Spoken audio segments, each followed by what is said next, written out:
Let me tell you something. Let me tell you something. Sidebar, bad credit my whole life, okay? Credit just now getting itself together, and I'm 43 years old. Okay. Ain't never stopped me from doing anything.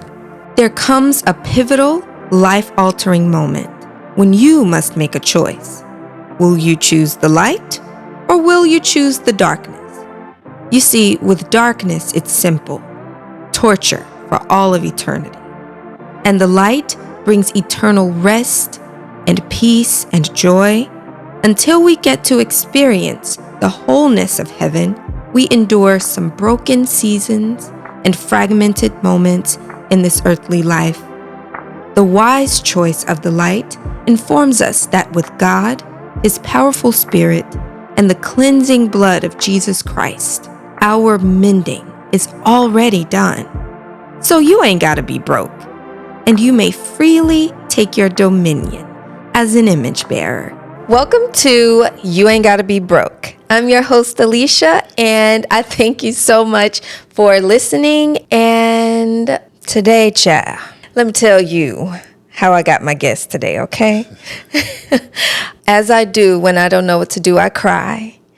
And I was looking for, or I had emailed all of these people to see if they would be on my podcast. And something that has been difficult for me is asking for help. So it's almost like this, a little bit of self-sabotage, because I didn't know any of these people. There were people that friends knew and people that I had seen on social media. And I was like, okay, let me email. So I emailed like 30, 40 people. None of them were responding. I think maybe actually one or two said no, which was fine. But nobody else was responding. So I was just like, Lord, who am I going to have on this podcast? And to make myself feel better, I said, well, I'll go get a treat and see if that helps. And I walk into my favorite place, YAAAS Cookies. And I happened to see the owner, which I have not seen him in probably about 6-7 months at that time. And I'm sitting there and I was like, oh, this is so good to see him. And the Holy Spirit says, ask him. And I was so afraid because there were people around and I didn't want to be rejected. But I knew I had to be obedient. So I decided to ask, and he said, yes, Mr. Vaughn Hill. Yes. He said, he said, yes. Of course. But anyway, I know this is your off day. Yes, it is. But you're here spending it. It's all good. Yeah. No better place to be. What do you normally do on your off day? Nothing. Nothing? Yes. Nothing at all? You don't plan for... No, I try not to do anything on my off day, yeah. Has it always been that way for you, especially being a business owner? I would say yes. Yeah. Because I always try to have me time, which I think is very important. Yeah. So even before owning a business, I always schedule time to just do nothing. And I'm a homebody naturally, so me doing absolutely nothing is my enjoyable moments. Right. Yeah. So this is a podcast about dominion, according to Genesis 1, verse 26, where God tells us to take dominion, that we have, not just to take it, that we already have dominion over all of the earth, over the birds, over the trees, and all the things. Mm-hmm. And so that was when I saw you, I was like, he's somebody who's taking dominion. For one, he's taking dominion over my taste buds. Which is not good because I'm on a meal plan now because of them cookies. Well, not because of the cookies, but I just wanted to have people on, and the fact that you said that you know how to rest, because that's also a part of it. And that's something that's been difficult for me. Even building this, it's been really, really difficult to rest because it feels like the ball is going to drop at some point. How have you overcome that? Because you you haven't always had this business. You came from IT. Definitely, yeah. How was that? Well, IT was definitely not restful, but I think that's what taught me how to take a moment and to do nothing, because IT was always, moving and moving. What did you do in IT? Because people say that, but I don't know what that means. IT's a broad. It's a broad. Like spectrum? Yeah. So just like you have doctors, you have surgeons, you have oncologists, you have neurologists, you And have that's dermatologists, and so IT is kind of the same way. You have networking, Okay. you have security. I was a consultant, so my main thing was a systems integration consultant, traveling to different companies, helping their IT department with whatever they needed help with. And so most of my roles were in technical architect. So travel Monday mornings, fly out to some city and stay there for 4 days and come back Thursday night. And do it all over again. Did that for about 7 years. But what is you were consulting them to? So I know. Because I don't know what it Break it means. down. Yeah, I don't know what that means. Okay, so if I was on a technical architect role, Right. they are responsible for kind of being the middleman in between the stakeholders and the developers. Okay. So the stakeholders would say, hey, we need this implemented, right? I would have to do the technical requirements for it, write it out basically, and then give that to the developers and kind of watch, and kind of manage that project to fruition, and then report it back to the stakeholders, and of course do testing and all that stuff. So the architect was kind of the tech lead of the project. So Okay. And does IT stand for information technology? See, look at you. Look at me. Changing your Okay. degree? No. No? Didn't even want the one I got. Uh-oh. My mama wasn't having it. Oh. And here we are, not using it. Which But was that's in okay. what? My degree was in public relations, and so because I majored in public relations, you had to have minor. So I did film and French. Oh, okay. And I thought I wanted to do PR, but then I did this internship in DC for a few months, and it was at this political nonprofit.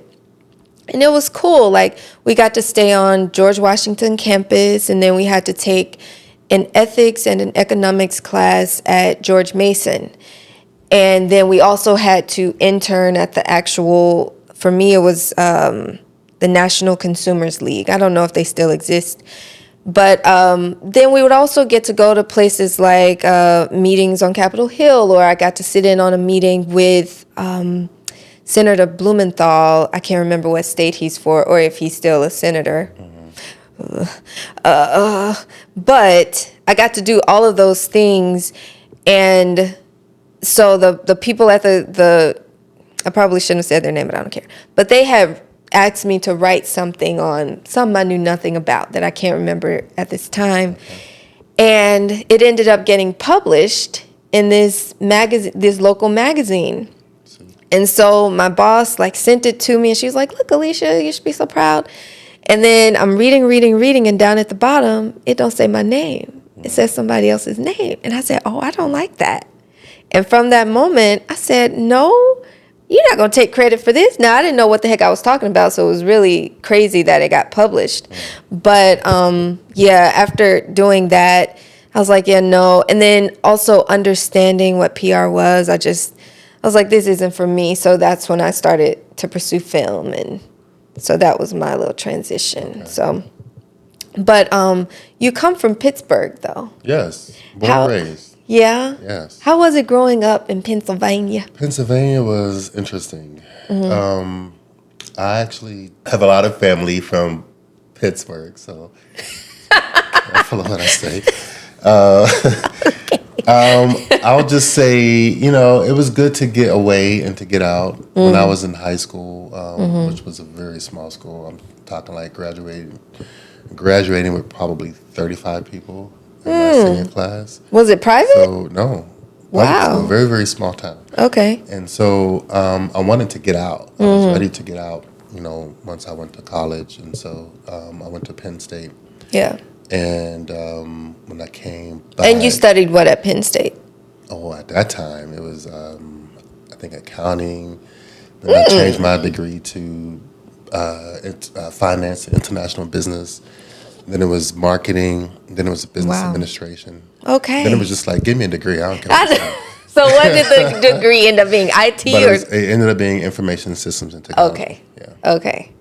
I'm sorry, information sciences and technology. Yeah. Okay. But so Pittsburgh was Pittsburgh. And once I got a chance to get out, and once I got my degree, I moved to Philadelphia for my first role in IT. Yeah. And that's when I started kind of seeing life. Well, I started seeing life outside of Pittsburgh way early because I used to travel when I was like 16 years old. By yourself? By myself or with friends. And just Okay. I wanted to get out every year. And so that's what I did Yeah. as a teen. Take my mom's car and just go somewhere. She let you or you just took it? Oh, no, come on. I definitely had to get permission. Oh, okay. Well, there was some I don't nights, know. no, that's a different story. No, tell your mama. That's a different podcast. Tell your mama. You took her car? She know already, though. Oh, okay. Did you get a whooping? No. Oh, okay. No. I would have. My mama probably would still whoop me. Have you ever been to Pittsburgh? Have I been in Pitt? No, but my sister-in-law is from Lancaster, That's outside. which is Most of Amish Philadelphia. town. That's Philadelphia. Yeah, so, yeah. On the Saturday. Because, like, Hershey Park. But no, that was the only time. Yeah, and I've been to Philly, but I've never been to I Pittsburgh. like Philly a little bit more than Pittsburgh. You do? Yeah, Pittsburgh is very. Who does podcast for? Everybody, God's people. Tell me, what is it like? Okay, Pittsburgh is very. It's not as cultural that it could be, although Okay. they try to pride themselves on it being cultural. And so once I got to Philly, I was able to see more culture, more Yeah. ethnic growth, and jobs and things like that, which is why I had to leave Pittsburgh in order to even find work in the first place. Yeah. And so Philadelphia was like a step up to me in that space, and then coming to Atlanta was even a much more higher step up than Philadelphia. So Yeah. I love It being was a step around- up. Okay. Yeah, and again, as far as the space that I'm talking about, Yeah. just us being business-minded people and professionals, Okay. and entrepreneurs and go-getters, and it's just and to see that like from everybody here in the city of Atlanta. Yeah, Atlanta is amazing. different. Yeah. It is That's- different, that's and it's all exciting to be kinds of around, people. yeah. Yeah. Actually, when I went to Philly, since that's what we're calling it, when I went to Philly, this is going to show my ignorance, Okay. but okay, I come from Mississippi, Okay. Greenwood, Mississippi, to be Okay. exact, and I went to Philly to visit my sister-in-law's friend. And, I was like, let me go and walk around. And I saw these people. This is so embarrassing, actually. I saw these people, women, and they were dressed in black from head to toe, Right. face covered and everything. And I got scared. Yeah. And so I ran back to my sister-in-law's friend's house, and I was like, who are these people? She was like, oh, they're Muslim.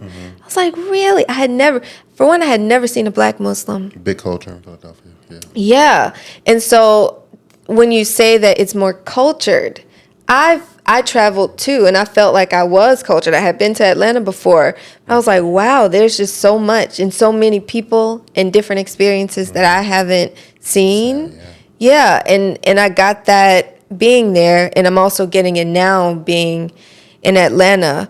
But what was your life like as a child in Pittsburgh? Like, did you have siblings? And Yeah. Okay. My mom, single mother, raising Okay. 4 kids. Oh, okay.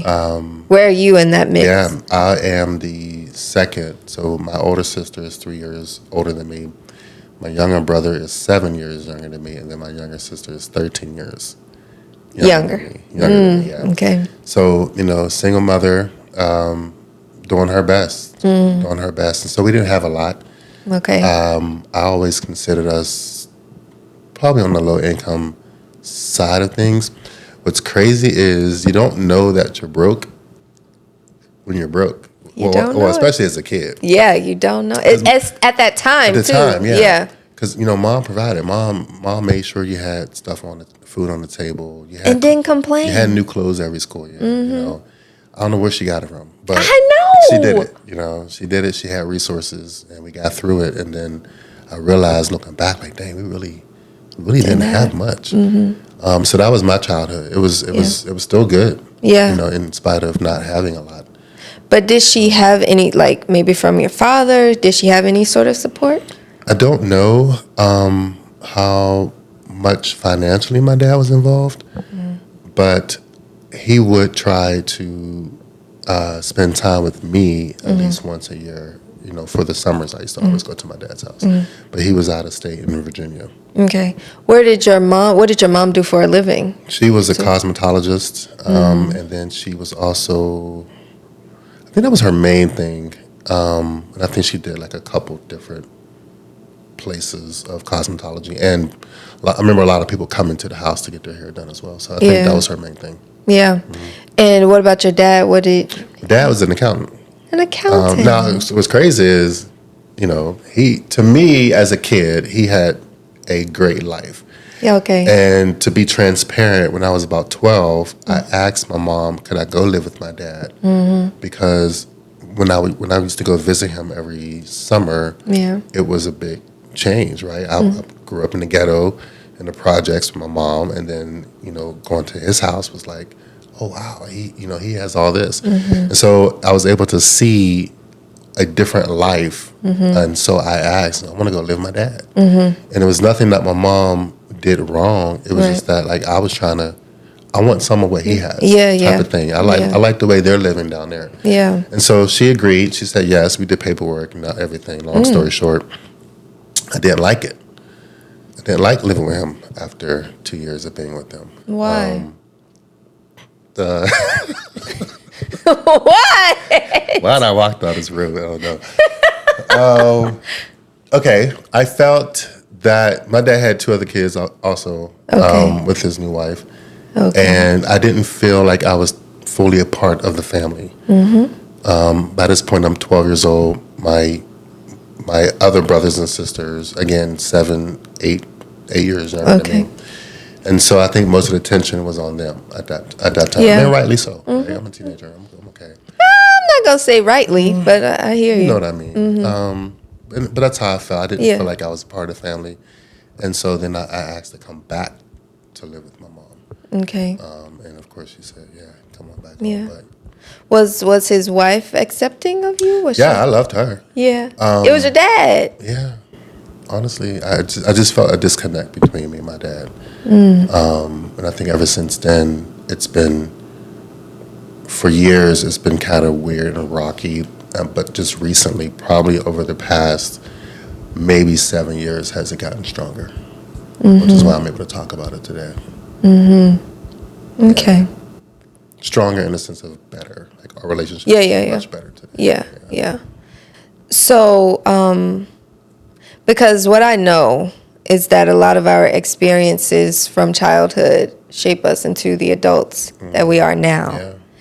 And how important our fathers are. I didn't realize that until recently, actually, because my mom and dad were never married, but he was always present, physically present. And it wasn't until I started going to college that it was like, oh, Father, are you going to come around? And he wasn't. Not because, like we would still talk and stuff, but I don't know what is going on in y'all's heads. But somehow you are able to just kind of disconnect.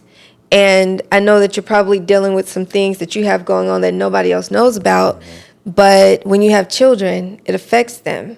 And for me, for the longest time, I never knew that it affected me in the way. And I think that a lot of the reason why I am so independent and it's so difficult for me to ask for help and to receive help, even when people offer it, is because I didn't want to put that burden on my mom. And so I would just take it on. So whatever I'm dealing with in life, I'm going to deal with it and it's going to be okay. But more recently, ironically, as I've gotten older, I'm like, I need help. Like, I need people. And you would think that it would be the opposite when I'm younger. So that's why have you ever had that conversation, or how did it affect you that your dad, because did you feel rejected? Or? That's definitely a touchy subject. But I'll share a story that, so every summer I used to visit him. The summer visits stopped when I was, probably after high school. So now that I'm at Penn State, kind kind of struggling at Penn State, right? Struggling in what way? Every way, with grades, with trying to fit in, and financially, I have my mom who wanted to help but couldn't, and then a dad that could help but wouldn't. Jesus. Okay. And so I remember trying to continue the relationship and visit him every summer through college. I remember that. And it stopped when I went to go visit him in Virginia. I drove all the way down there. I forget what kind of car I had. When I got there, I noticed that he had moved into a bigger house than the one he had before. Was he still married? Still married, and is still married to this day. Okay. Stepmom is amazing. Just doing lavishly great to my eyes. Yeah, right? yeah. And so there came a point where I was struggling financially to pay for school because my grades started slipping, and I'm losing now my financial aid. Yeah. So now I have to find ways to pay for school on my own. So I'm working overnight at Walmart, trying to survive, and taking 8:00 a.m. classes in the morning. Just killing myself, right? And I remember calling my dad. Excuse me, so sorry. It's okay. I remember calling my dad and saying, "Hey, I need help. Can you just send me $100?" At this time, I literally asked for $100 a month. Yeah. He said no. He said no. He said with the economy, mind you, I just came back from visiting him, so I seen the lifestyle. Right. And so he said no. He said with the economy going on, jobs are just not stable. I just can't commit to that. I said wow. $100. I said wow. Okay. And so I remember pressing through. Yeah. And I was involved in choir, and I went to choir rehearsal one night, and the musician, our I guess MD, whatever, started prophesying. Started prophesying, and I'm up there just minding my own business, and he called me down, and I'm trying to tell the story that I'm crying. Did he know you? He knew me, but he didn't know your situation. Didn't know my situation at all. And I went down there. I said, "What's up? What you got to tell me, right? Because you're looking at your peers, like we're tapping into these spiritual gifts as 19-year-olds. Wow. Prophesizing. Yeah. What you got to say? Right. Type of thing. Right. And he said, God is telling me to tell you that I'm your father. My Lord, my God. I'm your father. Don't you worry about nothing. Jesus. I got your back. And he just kept saying, I'm your father. I'm your father. And when he said that, lost it. Right. Totally lost it. And that was a moment for me to really realize what my source is, where my strength is, and, that anything I need, anything I didn't get, anything I didn't get taught by my dad, God was going to take care of me and handle me. Yep. And so that was, for me, a pivotal point in transitioning from being that person with daddy issues to, releasing those things that I was harboring, of things that I wasn't getting, or, resentment or rejection, like you asked me. Those were the moments where I was able to kind of release that and just hand that back over to God. Yeah. Yeah. He has a way of doing that, doesn't he? When I was talking with one of my other friends on a different episode that we'll see, we were talking about how God told Abraham to leave your country and go.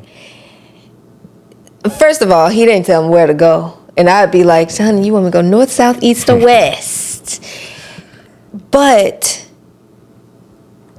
he told him to just leave all of his security, all of what he had put his identity in, and to trust him and to be in relationship with him, because God was the only thing or person that he could depend on. And I think that is really difficult to swallow, because you still have this earthly father, you are supposed to love me. You conceived me, helped to conceive me. So I don't want to let you get away with it. Yeah. Yeah. And so that's really difficult to swallow, but that's something that I'm also walking through now, because there have been moments where I've asked my dad, I wanted to buy some real estate, and he just wasn't there in the way that I needed him to be. Exactly. And now I love my daddy, but he just wasn't able to be there in the way that I needed him to be. But then when it was time for me to buy it, I spoke with God, and I was just like, okay, Lord. And he just started to lay the path of how I should go.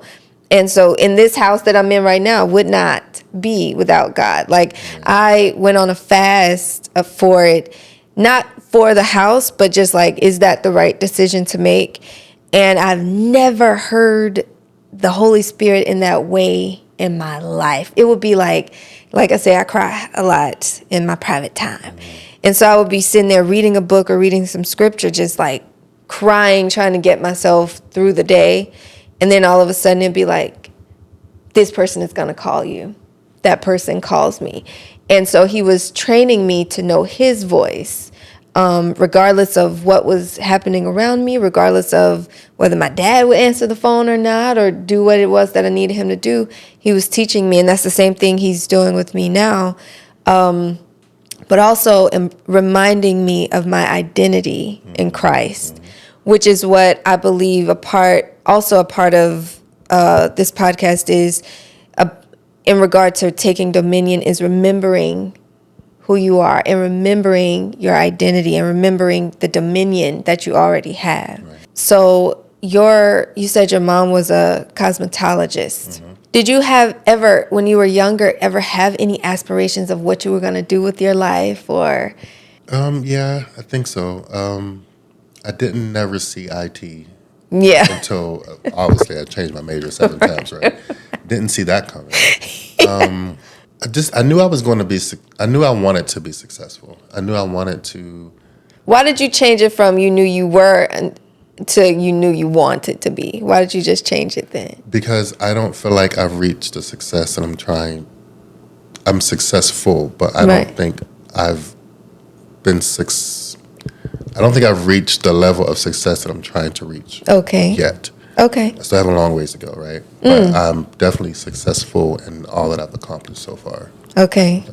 How do you define success? For me, it's obtaining the goal that is ahead of me, that I'm trying to get to, right? Everybody has their own goals and different achievements, but I think my level of definement for me would be that dream that I see ahead of me that I can now touch.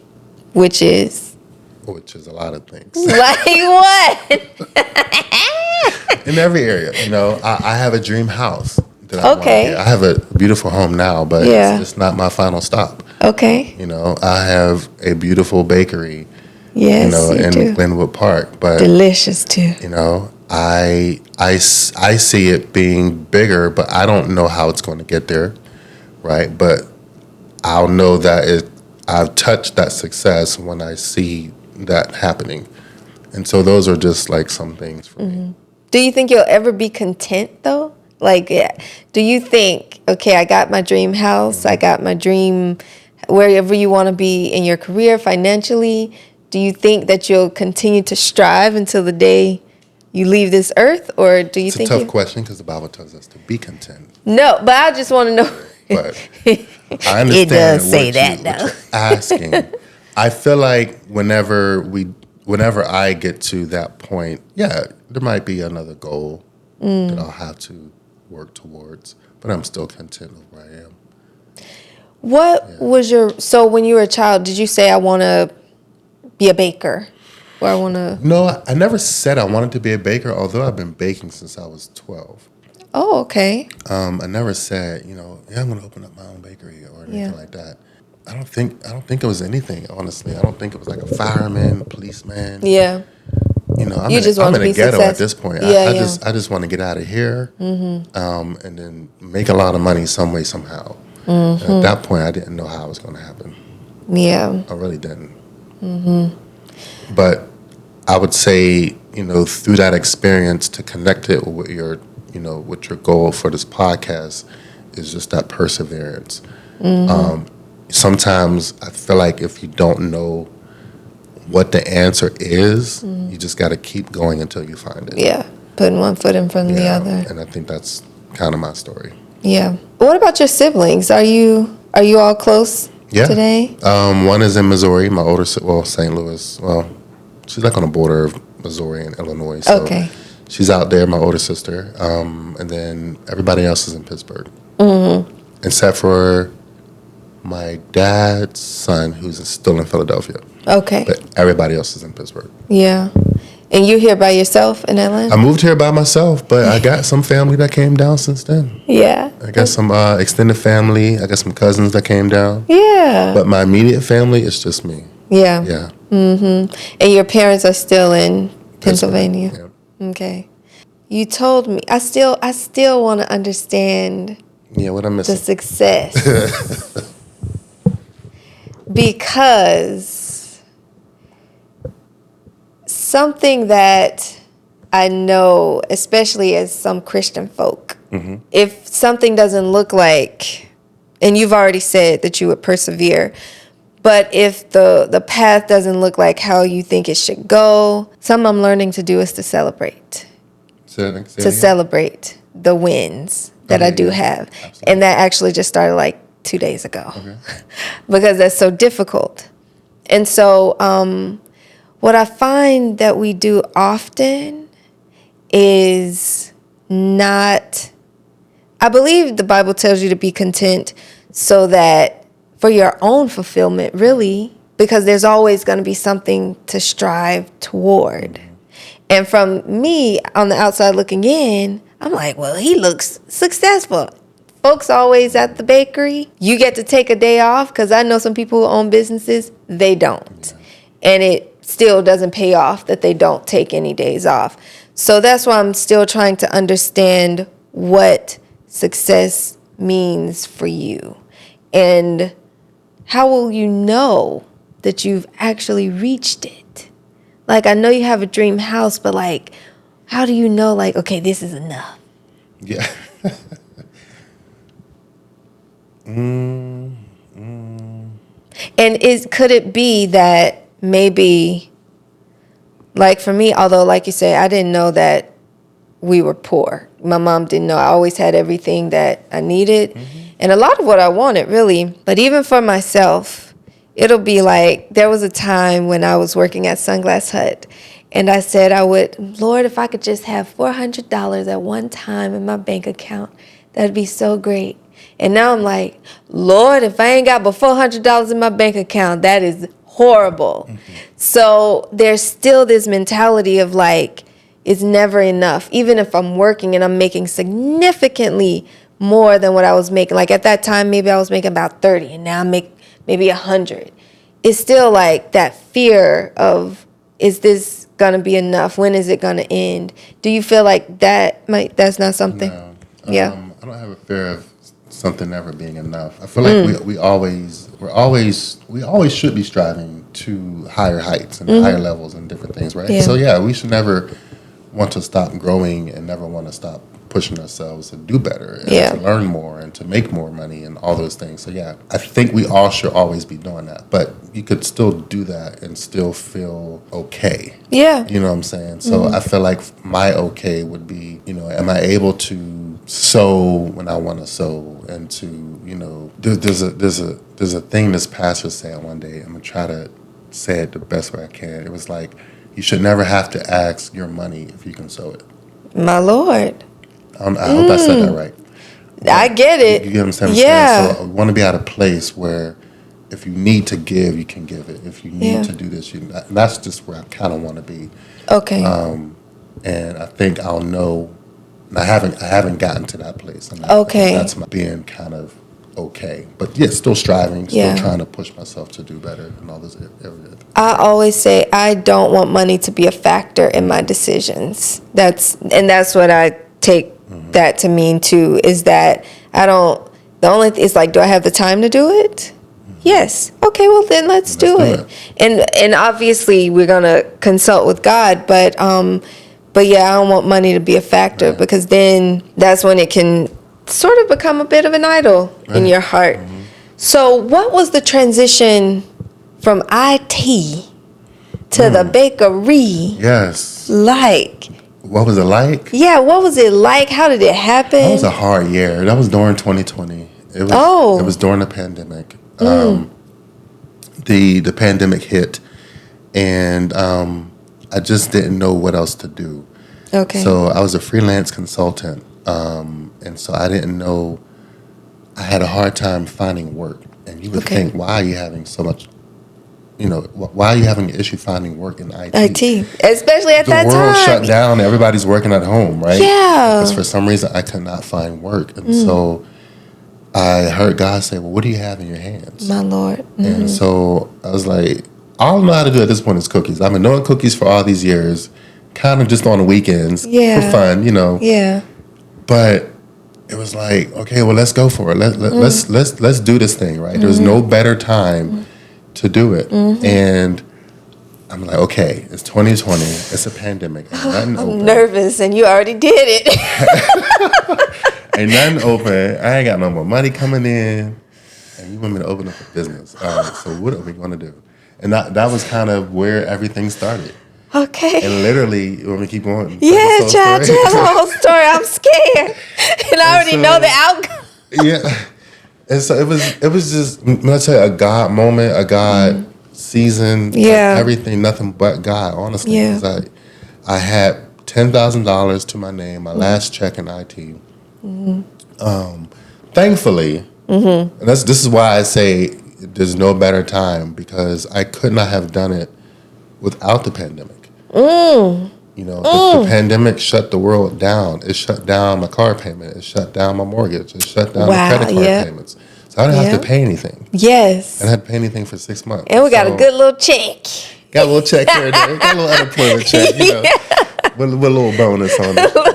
And so I literally was like, okay, there's no better time. What other time can you say, I ain't got no bills to pay right now? No bills. And I got all the time. Got all the time in the world. Yep. And that's what I was like, okay, I see you, God. I see the outcome. How are we gonna get there still is I don't see that, but we're just gonna walk down this. We're gonna entertain this. Right? And so taking my last check, started driving around looking at places, and eventually my first place was in Stone Mountain. Okay. Still glad that didn't go through. Wait, what do you mean Was it a physical? It was a brick and mortar. It was a physical location. I can't even remember the street it's off of. I just knew that Stone Mountain was like a big thing down here, and so I was like, "Is it Stone Mountain? Is Stone Mountain a big thing?" I don't know. I was like, everybody goes to Stone Mountain. So, and she said, I put my lease in, and she said, well, Vaughn, somebody else put your lease in the same day you did at the same exact time. I love it. I said, what you mean? So what you gonna do? So she's like, okay, let me think about it. I'm gonna get back to you. She's like, and she got back to me. She said, yeah, I'm gonna give it to them. I was like, oh, do you know what business that was? You don't have to. Oh, I'm not gonna say is it food or? It's food. Oh, okay. Well, God bless them. And I go up there every now and then to kind of see how they doing. Okay, they still. And that's why I say I'm glad I'm not up there. Because it's a little empty. It's a little empty. Stone Mountain. It's a little God bless it. Okay. God bless them. And so yes, I'm churchy. I don't care. So I started driving around some more. I got a couple no's. I got a couple no's. No's why? Even at the place I'm in now, because it was still a proof of concept. Okay. Although I've been doing it on the side, I didn't. It was called what? Vaughn Hill. Vaughn Chris Cookies. Vaughn Chris Cookies. It was only like a shipping thing. I only shipped cookies to different places, kind of baking out the house with a cottage license, they call it. And so, it was still just a proof of concept on paper. Okay. When you're asking investors and lease companies to kind of, say yes to you. So the no was like, I don't want to give you this lease because we don't really know you're going to be able to hold it up. Yeah. And so they asked me to change my business plan a few times. Did you? I did. Okay. I didn't lie about anything I put in there, but it was like, what about this? Can you try this? Can you try? I'm like, you know what? I agree with that. Yeah, sure. Let's put it in there. Okay. And so after making a few changes, they said yes. And so that's how I ended up with that place. But that was just only half the battle, right? Now I got to put a whole remodel on their equipment, inventory, and everything else. And I'm still only holding on to $10,000. So. But the 2 fish and 5 loaves. 2 fish and 5 loaves, man. I'm telling you.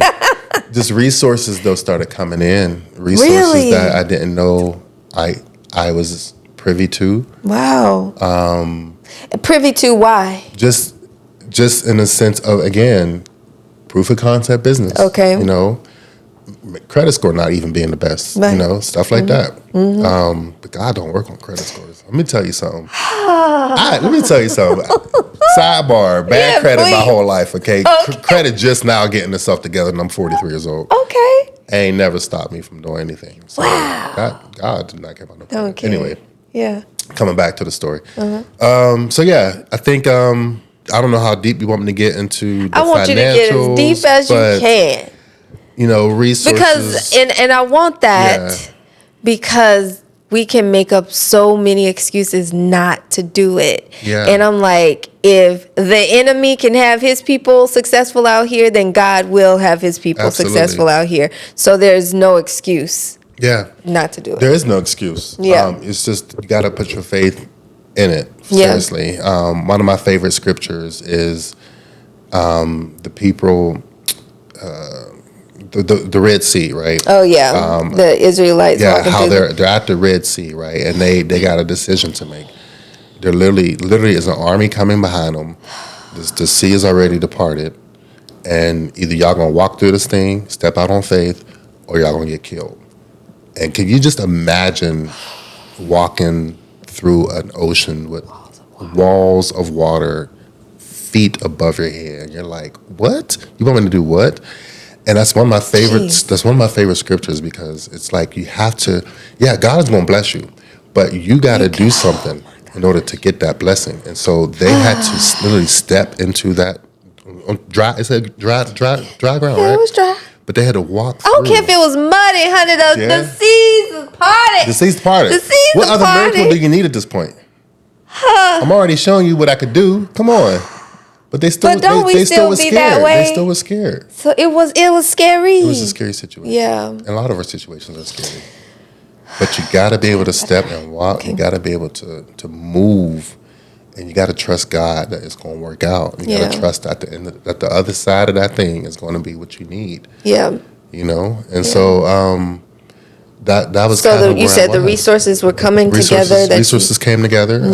I did everything in phases. Phase 1 was, I think, the remodel. Phase 2 was the equipment. Phase 3 was the inventory. Okay. So between angel investors, a small loan, small business loan, and some of my own personal investments that I ended up coming into Okay. due to COVID, Yeah. EID on loans and things like that. Everything. I don't know what that loan is. I'm gonna just be honest. Economic something disaster or something. Oh, okay. Okay. So I was able to get something on the consulting side. Okay. So I decided to. What about that PPP? Did you get? I didn't get PPP. Oh yeah, because you had to have employees. I think so. Yeah. Okay. I didn't get that, but yeah, everything came together, and you know, we here 3 years later. I knew that if I could survive a pandemic, we'd be okay. Yeah. Now, was it not scary? Because one of my fears is not being supported. So was it scary that people may not have come or you didn't think about that? I didn't care. Because I've been doing it for a while now. Yeah, because you were shipping. I was shipping. I knew the cookies were great. I knew the product was good. Yeah. I did 2 events in the city of Atlanta that kind of gave me my reassurance. Okay. I did. What's that? What's the first one? It's where all the food vendors. I don't come be together. outside. You don't be outside. I don't. I be right here on It's this like the couch. biggest thing. It'll come to me like probably 20 minutes from now. But I did that. Okay. And then I did a vegan event. So Which your vegan cookies are so good. That's what I always so- get. My favorite is the Oreo. Okay. So that first event, I was like, oh my God, we had lines, like a nonstop line. Wow. What's the name of that event? You say it's a big event. They have it every year, something? Not Brunner Brothers. It's Atlanta Eats? No, not Atlanta Eats. Food taste. It's where you taste all the food. Oh, okay. I ain't It'll never come to been. Okay. But yeah, that was the event. That was my first event, and I noticed that like we could not get our line to stop. And you had enough inventory. Yeah, that was the thing they said. You have to have enough in order to get paid, you got to make sure you don't run out. Oh, So I okay. spent hours, me and two friends in my kitchen, Yeah. hours and hours just baking. In your kitchen at home, At or home. okay, Because the store wasn't here. you didn't have the store yet. And then the vegan restaurant or the vegan event, same thing. I got a chance to kind of connect with vegan people, get their, buy-in into it. And after that, I was like, okay, I'm good. It's going to be okay. It's going to be all right. I wasn't worried about it. One thing, just sitting here talking to you today earlier before we started recording, you like community. You like to do things with people. Was it not scary? Or did you have some help at first? Or Yeah. Yeah. I know the details. Yeah. So, yeah. So we're in the pandemic right now. We're trying to launch this bakery. Right. My sister was actually living with me. Okay. And she, she wasn't really working, and she has a degree in business. So it's like, okay, well, let's partner with this thing. Yeah. My best friend at the time, my ex-best friend now, at the time was always into restaurants, always wanted to open up his own spot, right? Yeah. He did catering on the side. Yeah. And so he had moved down here from Pittsburgh to help me. Wow. Right? But Specifically for that? Specifically to help Okay. me. But came down, once it got here, got a completely different agenda. And so once He saw them streets. It was like, Saw I'm the out Atlanta here. streets, I'm outside. let me tell you, a whole nother different agenda. Wow. I couldn't get him nor my sister at the time to do anything. I couldn't get them to be on the same page as me. I couldn't get them to really see the vision completely. And I was struggling. I was struggling to get their buy-in at the time, to get their support, to get their dedication. And early on, I knew that it was going to be a problem. So we did a soft opening. Okay. My sister didn't make it to the soft opening. She, kind of got fired. Dang, you fired him. Yeah, I had to fire my sister. How did you do that? What was that conversation? She she knew she was fired. She knew she was fired. As we all typically do when we're about to get fired. And then she would have nerve to text me a couple days later, like, "Am I fired?" Girl, you're fired. So Wait, but did you have a conversation? no, she didn't show up for work. Oh yeah, She no didn't call, show no up. show. She didn't show up for work because we got into a little debate at the house. Okay. And the crazy thing is, the debate wasn't even over me. The debate was over my ex best friend, who was also living, In the house. at the house as well. They had something going on, so I came home one day into the fire that was already kind of brewing, but she kind of took it out on me. Yeah. So I was like, whoa, what's going on, type of thing. And so that's what sparked our little debate. At this point, I've never argued with my sister. Wow. So I knew something was going on spiritually. Yeah. So Yeah. I said, what's going on? We want to talk about it. And it was still kind of edgy. And so things went south. And after that day, she didn't come to work for a couple of days. Okay. So that's what sparked her to stay home. Yeah.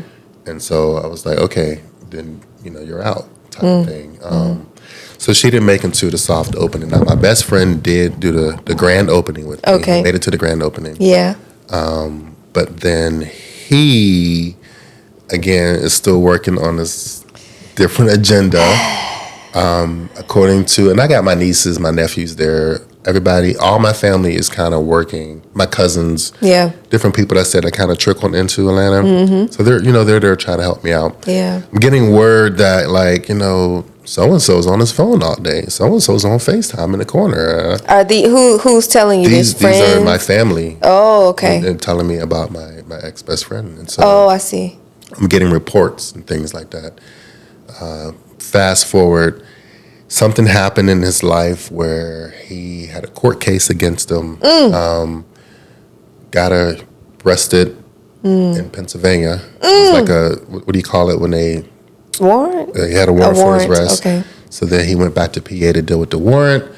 They arrested him, and so now I don't have a manager at the bakery. But I didn't fire him at the time. Whenever you get out, if or Yeah. you're moving back to Atlanta, come on back to work, type of thing. Yeah. But he never wanted to come back to work, and so I kind of sensed that from our relationship. Like you weren't interested in coming back.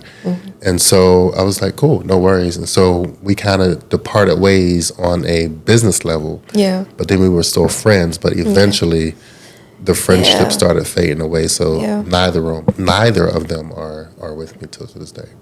How was that for you? It was very rough. Yeah. It was very rough because to me, this was never supposed to be just a me thing. Yeah. I always felt like we could take Atlanta by storm if I had people that shared the same, goals as me with the vision. If I just had some partners that really had my back, I think I could have another store open. But I wouldn't even do it right now because I'm gonna be stretched between all these stores by myself. Yeah. So it was hard. Yeah. When we were talking, when I first started coming, I remember it just basically mainly just being you, Yeah. working at the shop. This was maybe 21 when I started coming. Gotcha.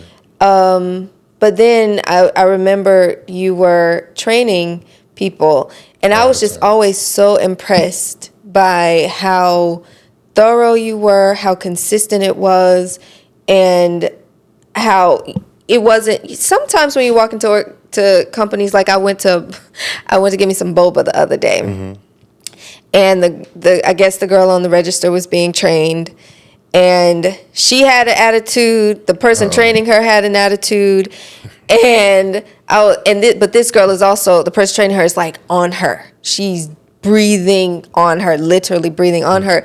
And I'm like, that would make me feel some type of way too. Like, I understand you want your little bubble shop to go well, but this ain't gonna make me do any better.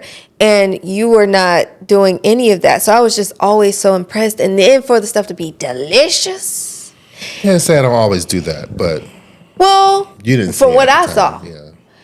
But even still, it was always consistent. Whenever I walk in, even now when you're not there, it's the same greeting. Good, yeah. It's the same when I get my number 4, because that's what I like. I like mine warmed level. on number 4. Yeah. Because you got 1 through 5. And I like mine on 4. It's always consistent. The flavor, the size, everything is always consistent. And I was just like, wow, especially for it to not be there. So do you have you been able to find people now who you've been able to train up and you don't have to be there all the time, or? Absolutely. So every now and then you'll get a good baker. I'll get a. Good And how do you find them? Do they come to you, or do? No, most of the time, if I'm hiring, it's usually on Indeed. Okay. Through Indeed or a website will carry our application process. So it goes up and down though. Yeah. Like when I first started in 2020, had a baker, Okay. pastry chef. She did great. I think she lasted maybe about 8 months. Then I had to kind of get rid of her. Why? Productivity. Okay. What does that mean? Not keeping up with The demand. the demand. Yeah. Okay. So 'cause is she you the were- only baker? Well, at the time, At the she time. was keeping up great. Okay. Then the productivity started to slide. Yeah. I couldn't get her to kind of lose that drive with people. I Yeah. guess. Well, people kind of lose their drive. After that, you go through seasons of people here and there. And so training is always, with restaurant businesses, with the turnover, I'm still new, trying to get my footing in there. So I'm maybe changing some things that didn't work before. And I'm maybe trying to revamp some things, rewriting this, rewriting that. So it's always a learning process for me. Yeah. Up until probably a month ago, I lost my other baker.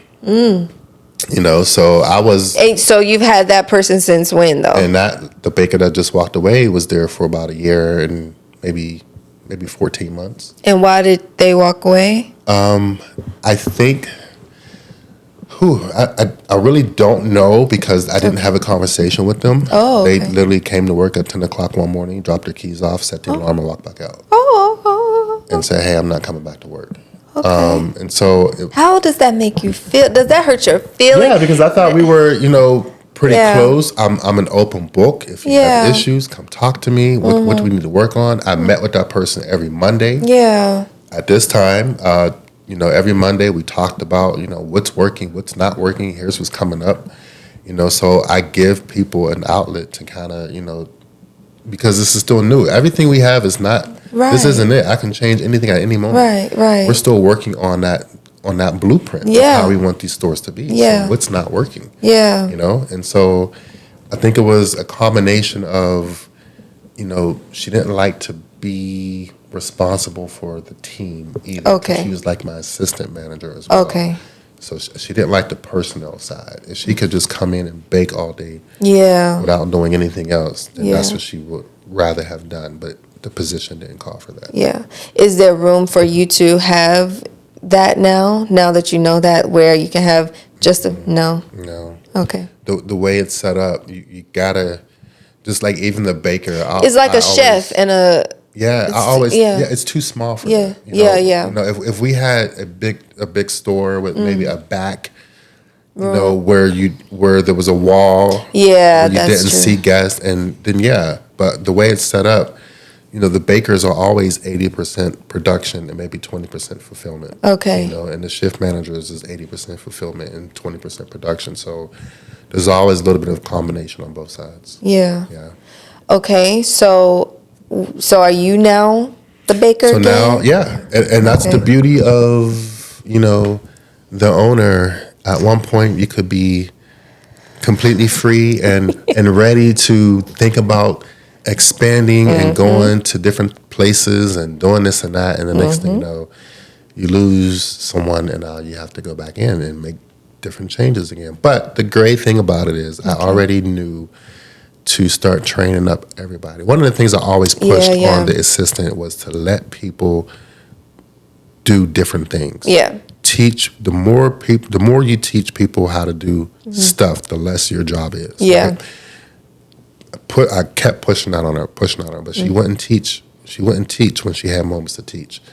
And so I did. You know, when I would stop in here and there, I would teach an 18-year-old how to make the dough. I would teach the 18-year-old how to scoop the cookies. Yeah. And they're doing a fabulous job. And so when the baker left a couple months ago, You had somebody who could come they on. rose up and That's they did it. So they good. take on 3 days, I take on 3 days. Yeah. So, And I love that you are still able to balance your life. and still be able to balance life. Oh my gosh. So are you now I don't know what this really means. I just hear it, but are you profitable? Like do you actually make a profit each year? And Yes. Okay.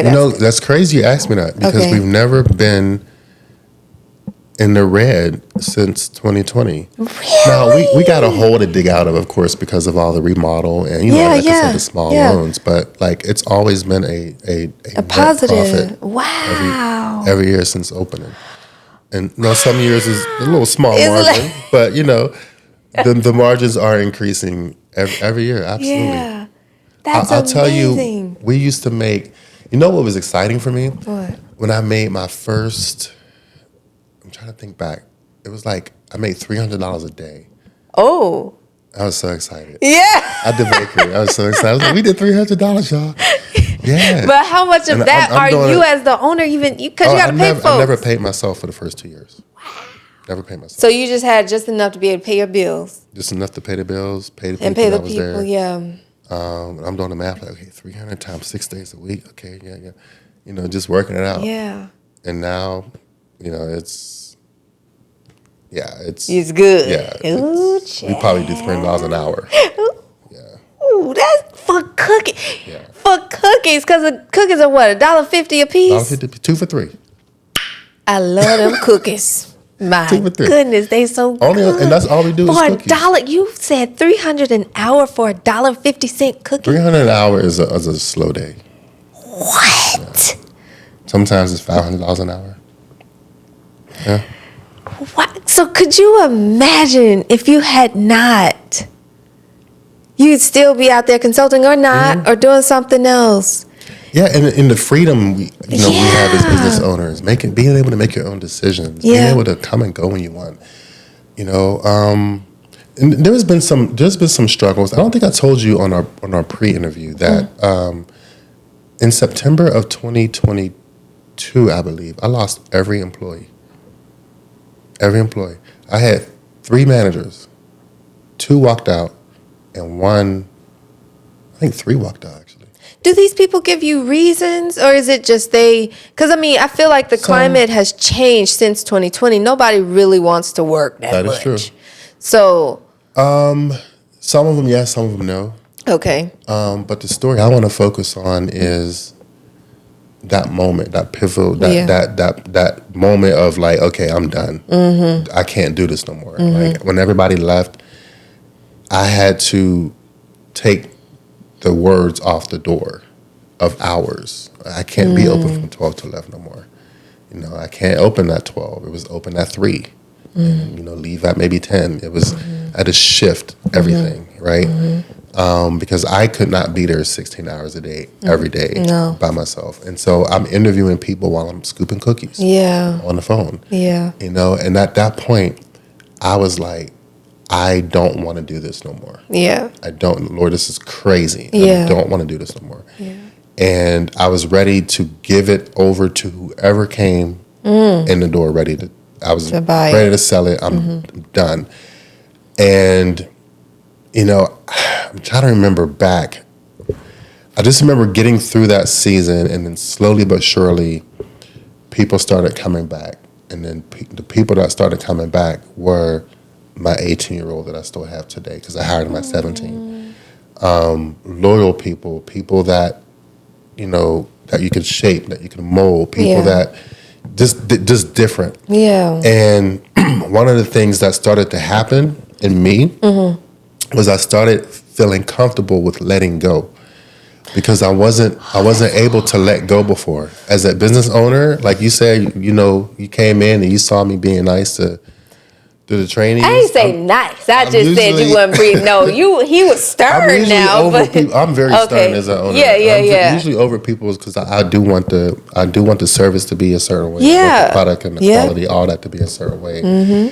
But at this point, I learned to let go of a lot of stuff, even some of that stuff. I learned to let go of having to be here all day. I learned to let go of trusting people to do the job. Yeah, they're going to make mistakes. They're going to mess up. Yeah, they're going to mess up. Yeah. You know, I let all that go. And I got to a point where I was now able to hire, and I did. I hired a store manager at the time. And I said to my store manager, I'm giving you the store. I'm done. But when I say I'm done, I'm not selling you the store. Yeah. But I'm giving you the store. I'm giving you the store to do whatever you want. Yeah. No, you can't change the brand colors. No, you can't change the logo, stuff like that. But this is your store. But you can run it the way that you think is best. Wow. Wow. Because I was now at a place where I don't want to do this every day. Yeah. I want to do the business stuff every day. You know what I'm saying? But I was stuck scooping cookies and everything else. And so, but that didn't even work out. She lasted 2 months because it wasn't. Did she at least tell you why? Yeah, she said she didn't want to bake. Okay. She said her whole thing was that she didn't want to bake, and I said you don't have to do the baking. Right. But see, what people don't understand, and this is where I'm now back in the store at, because at that time, remember, I'm trying to start over with staff. I'm trying to hire a new baker. I'm trying to get everybody up to speed. And at that time when she was here, we were going through bakers trying to find the best one. Yeah. And the one that we had wasn't the best one. Okay. And so and you're giving them the recipe, they're just following that. They're just following the recipe, but the productivity of that person, she couldn't handle it. Okay. And so my store manager, who I just hired, didn't understand, okay, if she doesn't make her productivity, somebody has to make up for it, you know? No, you don't have to scoop for 10 hours a day, but if you come in at, 6, you might have to scoop a couple of bowls or something just to kind of get through the night because your baker isn't keeping up. Yeah. And so that's the need that we have from our staff. You can't just do one thing. You got to kind of know how to do a little bit of everything. I lost a baker now. I'm back in the store. You can't own a store without doing it. So she didn't want to be the baker. Yeah. And I kept telling her, you don't have to be the baker once we have a baker. Yeah. But right now we got a shifty baker, so you got to bake. You know? Yeah. So, but she didn't want to bake. Yeah. Dang, And it's in your buddy. job description. It's in your job description. You signed up. You signed up for it? Yeah. That'd be the part that pisses me off. Yeah, she didn't want to. You pick and choose like what you want to do in the job description. Yeah. No, you can't do that. Yeah, her thing was she didn't want to bake. So when I was there, and before I asked you about being on the podcast, I asked you, were you going to expand? Because, it's kind of a drive for me. A drive for you? A drive, yeah. Oh, and I need to be closer. Anything is a drive for you out here? Good. I don't know where she lives. You could be closer. I could. And this is actually a great area to expand. It's a great area to expand. Yeah. It really I ain't gonna lie. is. You're right. You're right. Okay. So, I think you should. yeah, you think I should? No, seriously, dude. I'm telling you. Because it's growing so much. But I know now you don't have a baker. But is that something that you are looking toward? Even if I had a baker, I wouldn't do it. You wouldn't move. Would you not move out here, or would you not open another location? No, it's interesting. It's a two-part question. So our lease is up in 2025. Okay. And I do want to move the store to a bigger location. Okay. It still has to be kind of central. Yeah. Right. So I think I couldn't move it out here. Okay. But I do think I need to move the store. You do, and not just get another one in a different location. Correct. Okay. Another location would be a lot of stress on me. Yeah. Because again, if Especially I with no lose partner. a baker at one of these places, or maybe I lose a baker at both. Mm-hmm. And you can train up people as fast as you can, but trying to keep that quality there and the consistency, it just makes me nervous. Okay. That's not a Red Sea. I think that I need to walk through. It might not be your sea. Yeah. but I know too that you have other aspirations. Like you want to be an entertainer, darling, because you sing in your church's choir. I do sing in the choir. But also, you said you want to act. I do. I do want to do a lot of things. I want to act. I used to be an extra on movie films. Yeah. I still got to send you the acting class. He's really awesome. Yeah, I think it's called Premier Actors. Yeah. I love AV. I like a lot of different things. Yeah. It's really hard to kind of focus on one thing. I hate being like that. Yeah. I know a lot of people like that. Yeah. Me too. It's difficult, which is why I guess God deals with us on it. Right. But I think you're doing great, and you're going to get a great baker. Okay, so can I say something? Absolutely. So you know that I don't want to open up a restaurant. Yeah. By myself. Right. Without partners. Right.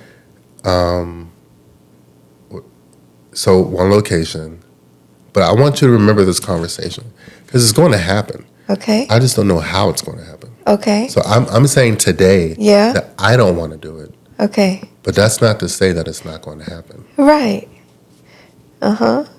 Okay, I'm just making sure you understand. Because it's going to happen. I just don't know how. My bishop used to say, get the how out of here. Get the how out of here. You're not going to know how it's going to happen. I know, and that's what life be doing today. Yeah. But I do know that your business is going to be just fine, whether you get multiple stores out here right by Alesha, or you just get a bigger store, or whatever. Well, the goal now is to raise $70,000. Okay. So that I could start the franchising process. How are you raising it? How can people? They can donate. Okay. They can write that check. If you donate online? I'm not looking for a loan. No. I want someone who got it. Yeah. And who don't mind releasing it. And are you looking for, what if they want to be a partner or take some sort of ownership? Is that? I'll take a partner. Okay. Yeah, I'll do that, like stakeholder. I'll do that. Mm-hmm. But yeah, that's the goal. I think that's the only way, because I'm in this whole thing by myself, really without any partners. Yeah. I think, again, this is me speaking. Yeah. God always has a different plan. Always. But I think the way to expand is to probably go down the franchise route. Yeah, that would be because the ownership and the responsibility is now on the owner of that franchisee. Are you not afraid like that? Absolutely. Because folks they want to change stuff. Yes. Okay. So that's what the $70,000 includes, right? Okay. It's the process. It's the paperwork. It's coming up with the standard operating procedures. Okay. It's the trademarking. All the lawyers that is going to have to get involved to make sure that the brand is protected. Okay. To make sure that the stores operate the same. You know, you can't change this. You can't change that.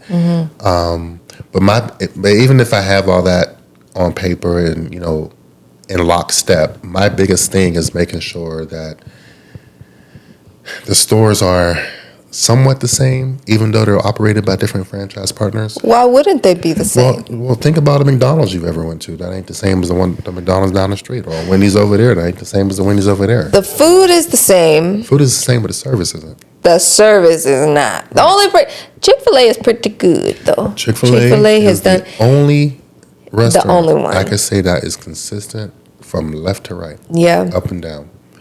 And I wonder, they promote within. So a lot of Okay. their stores are given to managers who've worked in the store. They don't like to bring in outside people. which is And understandable, that's their motto, which I love.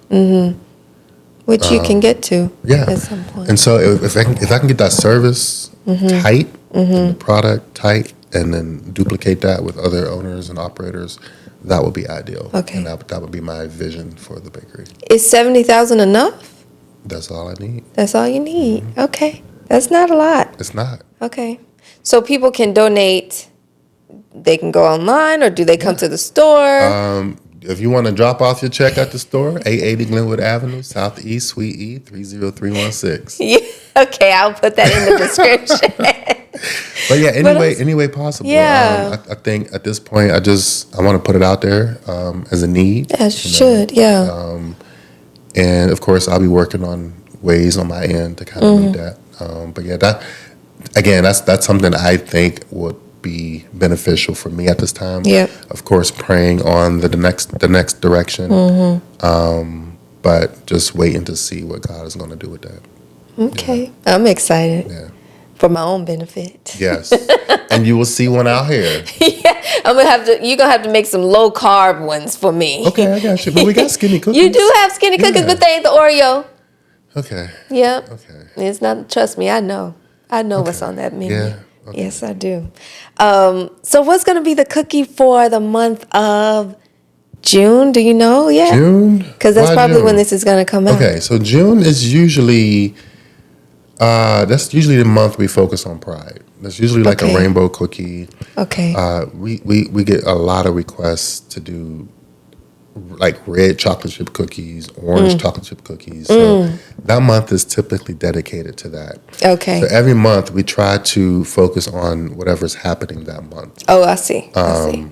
So, my favorite, November, we do a sweet potato pie cookie. Yeah, the sweet You ain't potato never had it? is good. And that you had peach cobbler. We had peach cobbler in April. Ain't got nothing to do with April, but No, but it's good. it's really good. But my favorite is the banana pudding. Banana pudding is amazing. In May is what's Mother's Day, so we it's not really a Mother's Day cookie per se, but we do something called caramel apple pecan. You ever had that one? I have not. It's a sugar cookie with like a buttercream glaze with some fresh apple slices on top mixed with some caramel. And you know something about this? I normally don't like filled anything or any toppings, but yours is never overly filled or too gooey or any of that. It's always just perfect. It's the regular cookie. It's just regular. It's a regular cookie. It's just Some of these perfect. competitors are doing too much. Too much. Too much. Way too much. Oh, Way too I'm like, much. just bake a cake like that, because that's what you're trying to do in a smaller form. Just bake a cake. I don't. And then one cookie is like 800 calories. And Oh my God. killing people out here. They're killing people out here. But yours They're don't. killing people. Yours don't kill us. I pray it don't. I pray it blesses every Maybe person. if I don't eat so many, dude, I ate like 5 in one sitting. I couldn't stop. It's so good. Those banana pudding, anyway. 5 ain't too bad. But you can't eat nothing else the whole week though. And that's what I'm saying. No, I definitely ate plenty of other stuff that week, that day, let alone that week. Yeah. They're so good. But Thank you. Okay, so I have a little segment here where I ask you 2 questions. 2 questions. Yes, the first question is, what are you believing God for right now? Right now, that growth. Okay. What I'm believing God for is just to keep his promises with this whole store. I didn't walk away. Kept it. Thank God you didn't. Pressing through, persevering. I don't know where I'm supposed to go, but like I said, I just keep doing what I'm doing, and eventually the answer will come, kind of thing. So I'm just believing that he will answer that perseverance and that motivation of me just trying to keep going with the thing that I know that he made. Yeah.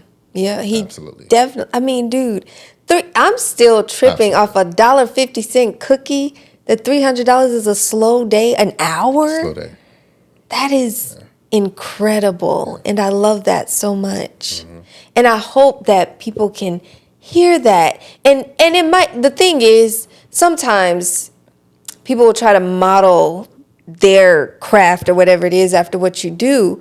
But all I hear you saying is that you were obedient and you just followed and you trusted him. And that's the path that we go, because I know I think it's in Proverbs where it says a man plans his way, but God orders his steps. If you truly believe that, it's like, yeah, you can make the plan. And oftentimes, or if you are truly hearing from him, he'll give you the blueprint. He just doesn't give you the way. It'll be like, oh, wow, that's beautiful. But you didn't know that you were going to have to be the one hammering. There's so many things coming to my mind that I didn't talk about, because I was supposed to do a food truck first. Food? Oh, yeah, I'm happy you did. I was supposed to do a food That truck. would never My have original business plan was a food truck. Well, I'm happy. But it's not too late if that's still a part of it. But that goes in. Yeah, that goes towards your plan. I Yeah. had a plan of this, and it's like, no. Well, how did you veer off of the food truck? Because I knew you couldn't get resources for food trucks. Eventually, you can get more resources. You get more resources as a brick and mortar. And when you say resources, you mean like loans or financial support? Financial support, loans, small business loans. The brick and mortar was it, because brick and mortar is about location. Yeah. So you get zip code funds at that point. You put your bakery in 30316. Oh, we got funding in that area because we're trying to develop that area. Things like that. Yeah. That's true, because and this is why I'm gonna vote for this lady. I don't remember her name now, but I remember probably in like September or something, she was like, I brought the Starbucks here. We're gonna bring Chipotle and some other stuff. It's down the street. And I was like, okay. And so I left for about 2 or 3 months. I was working on a film away, and I came back and everything was there. And I was like, oh, and they're still building. But I did not realize that if you wanted to bring your business here, that you could get funding. I had no idea. Sometimes grants. We've got a few grants since opening too. Do you have to pay grants back? You just have to meet certain stipulations. Yeah, they'll tell you, this grant is specifically for this. I applied to just about every grant that came my way when I first opened. I've gotten maybe 30,000 in grants total, maybe 35 between 2 or 3 different grants. Yeah. But no, you don't have to pay them back. But they definitely came in handy with capital and more equipment and inventory and stuff. Aren't you so happy your plan didn't work out? Always. I'm not in the moment. Not in the moment. I'm like, come on, man. But yeah, he always has a better plan for you. He knows what you need. Okay. And so to redirect you though, like here's sometimes where I struggle is in the redirection of what I expected to happen. How do you not become discouraged, or how do you not be like, well, okay, maybe this wasn't from God? How do you do that? I think I quit probably like in the Vaughn Chris cookie side. Yeah. I stopped, started it back up, started it back up. There's something that makes you keep going. There's something that speaks to you to say, like, what are you doing? Why'd you put that down? Keep going. Don't stop, right? Although the numbers weren't lining up, I'm like, okay, this can't be what I'm supposed to be doing, because if it was, it would be here. Yeah. But if you look back at everybody's story, everybody who's successful, every comedian, every millionaire will all tell you that, it didn't happen overnight. Yeah. You know, they put time in, you know, of that thing. And so I think, you know, just watching your craft, doing your passion. There's somebody that said one day, once your passion meets your purpose, ain't nothing that could stop you at that point. Yeah. Because you're doing what you love, and then you're also doing what God wants you to do. Yeah. And so that thing will just take you where you need to go. And so I think for me, it was just a matter of,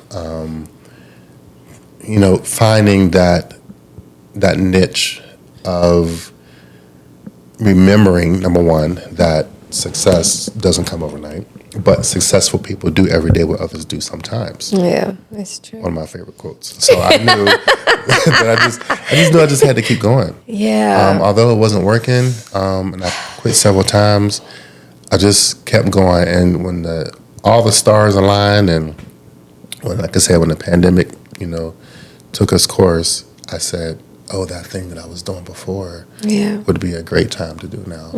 And so, you know, you find those moments where you know for sure that this is the right thing and this is the right time to do it. Okay. But you just know that you know that you know. Yeah. Yeah. Okay. Okay, and then my second question. How has God been good to you most recently? Most recently? Yeah, and this can be personally, professional, whatever. Or both. So many. Most recently, I would honestly say it would be joining my new church home. Oh, and do you want to say what that church home is? Tabernacle of Praise. Tabernacle of TOP. Praise. Tabernacle of Praise. Yeah. 3 locations, one in McDonough, one in Griffin, and one in Jonesboro. Yeah. Changed my life because I was at a place where I was kind of lost. Okay. I think we've all been there, especially when you're trying to find a church home. Church hopping is not fun. Trying to find your connection is not fun. You know, trying to get plugged in is not fun. And all those things happened overnight. Yeah. For me there. Yeah. Literally. And Wow. so I think that gave me my joy back. It gave me my hope back. Gave me my comfort of just being able to serve, which I love to do. I've been serving ever since I was a kid. And so, and it put me back in line. It put me back in the alignment that I needed with God too, with consecration, with meditation, with worshiping. Okay, folks be saying meditation. What kind of meditation you talking about? What do you mean? Because some folks don't be talking about how you're supposed to meditate on the word. You mean Other like folks when be people be sitting on the floor with their legs crossed? Yeah, that. Because that ain't what you're talking about. No. Okay. I just need to clarify. Because people will think that. My meditation is speaking your promises of the word of God over and over again. Got it. So, you know, I forget the statistic, but it was so good. I just read it too. I wish I was like a numbers person to like remember things that I read, but it was something about like we think of let's just say we think of 200 thoughts a day.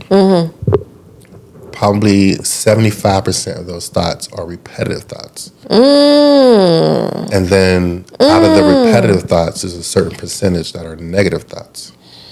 And so all day long, you're negatively thinking about the same thought over and over again. Yeah. And so part of that meditation is replacing that with what God's promises are. What did the word say? What does he say about this? What does he say about that?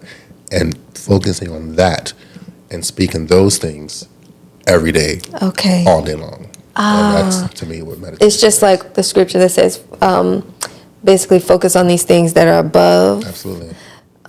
Set your eyes on the mark ahead of you. All that, Okay. Renewing I'm your happy mind. to clarify. Renewing your mind. Exactly. Sure, yeah. Okay, I'm happy you clarified that, because when I hear people say that, I definitely be thinking the of it all, and I'm like, no, we're not gonna do that. No arms over here. No arms. I'm gonna tell you a quick story about that. So this is when I was trying to get into the industry, and I was stressed about like, why am I not getting into the film industry? And so somehow this guru, you know how YouTube will start recommending stuff, and so they recommended this guru guy. He's like Indian guru or something. And so I would listen, and I was thinking, like, oh, he seems fine. Like, he's like, you need to live in your bliss. Everything's fun and all of this. And so then he had a session where he said to meditate. And so I was like, okay, cool. And so I got on my floor in Indian style. And I said that first and I said, oh no, I could tell, honey, I was entering into something I was not prepared for. Really? Yes, it was immediate. And I got up off my floor and I repented because that stuff is spiritual. Absolutely.